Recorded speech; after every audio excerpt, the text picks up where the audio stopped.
Okay, everyone, we'll go ahead and get started. Please raise your hand and I'll call on you for questions. Ned, you can go first. Good afternoon, ladies. Now that you guys have been able to watch film for a little bit, what have you seen on tape that you thought you guys did pretty well at? And what did you see that needs improvement other than turnovers and the rebounding deficit the last game? I mean, I think you pretty much just said it. Like, you can't have that many turnovers, and then we got out rebounding, so we just got to rebound.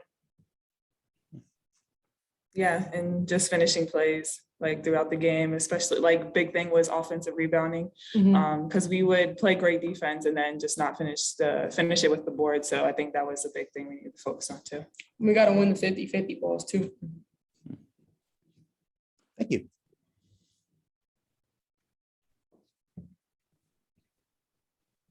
Other questions for these two? Alex, followed by Alexa.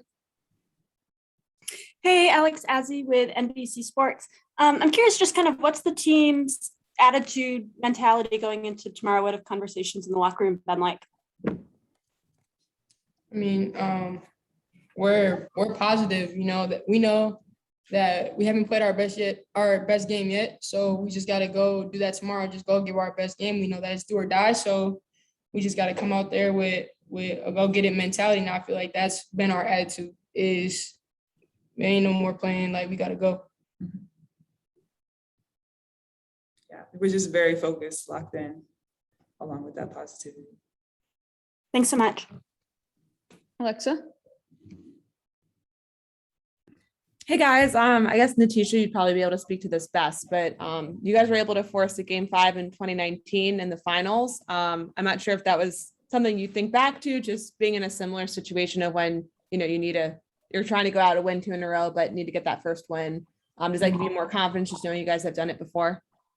Oh yeah, like you said, 2019 was crazy. Like just game 5, the energy, and you know, that's what we're trying to do. We're trying to take it back to our home court, and I feel like, you know, if we get this one, we're gonna get a little momentum and just hopefully keep it rolling. So I'd say just game by game. Thank you.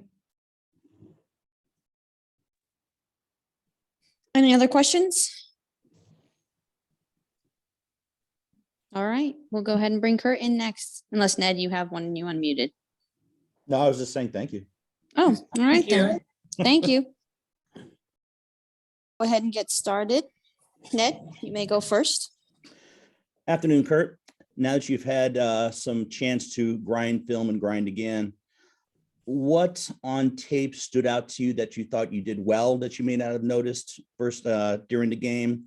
And what were some areas you thought that needed to be improved other than turnovers and rebounding? Yeah, you know, we were really, in terms of what you're talking about, Ned, I thought we were really efficient offensively when we got shots on goal. We shot 45% on a high percentage from the 3-point line. We shot nearly 50% for the game. So when we got shots on goal, we're terrific. As you mentioned, when we didn't get shots on goal, those turnovers turn into unguardable plays in transition for Chicago. So supplemented their offense with too many turnovers that led to easy baskets. And then it was the 50-50 balls, the offensive rebounding, the 50-50 rebound plays. Some of the loose balls that could have gone either way really went their way with their energy. All those things get magnified in a close game. Thanks.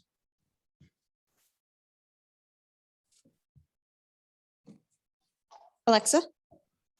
Hi, Kurt. Going off of that last point, when it comes to 50-50 balls or rebounds, is that how much of that is just being unlucky? How much of that is an effort thing, especially like when it is like a make or break thing, like it was in a game 3, and you don't want that to be like go the wrong way in a game 4?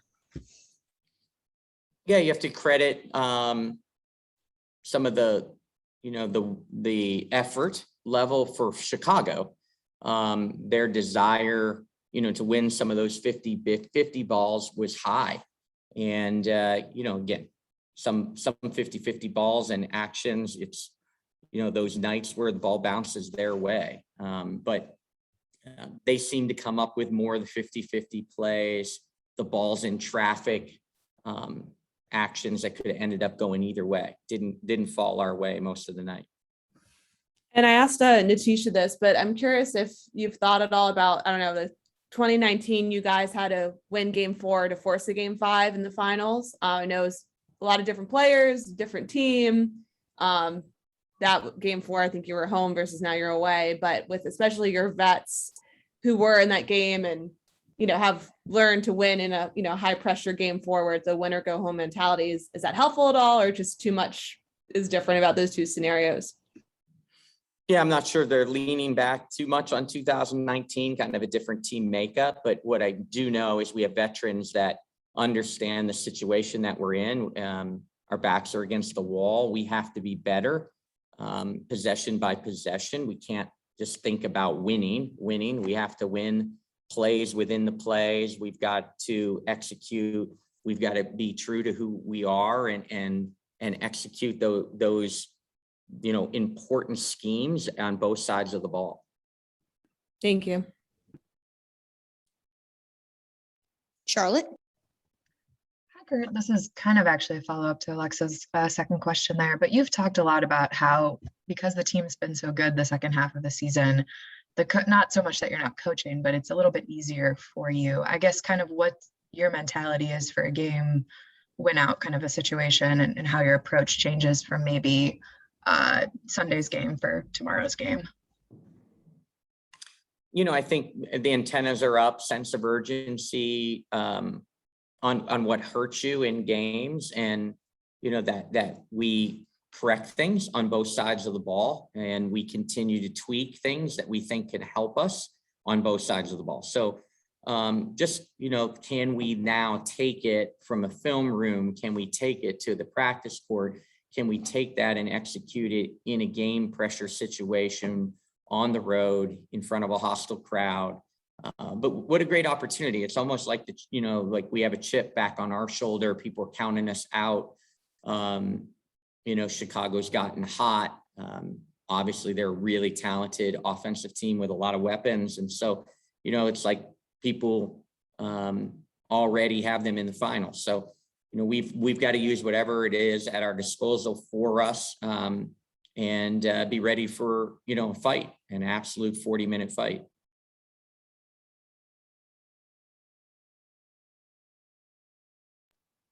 Are there any other questions for Kurt? All right. Nope. Alex? Sorry, I thought of one just at the last second there. Alex Azzi with NBC Sports. Kurt, I'm hoping I'm remembering this correctly, but I think after the second round, you had made the point that Chicago knew they were going to face you if they emerged, whereas you guys had, I think, 3 teams that you could have faced off against. And I'm curious about that, looking back at almost the preparation that they could have had, knowing that you would be their next opponent compared to you all. Do you feel like that's had an impact? I would have said, Alex, that would have had the most impact in game 1. Obviously we had to wait all the way to that Chicago, Minnesota result to know who we were playing. And during the Phoenix, Seattle game, you still didn't even know which one of those two. So, I think your line of questioning, I would have think impacted us in game 1, because as they advanced out of round 2, or as they were going into play round 2. So even before they played that game, they knew as the lowest remaining seed that if they won, they were going to play us. So they could focus strictly on us and get started if they advance past that second round. That's long out the window. If there was a factor at all, it would have been in game 1. Thanks.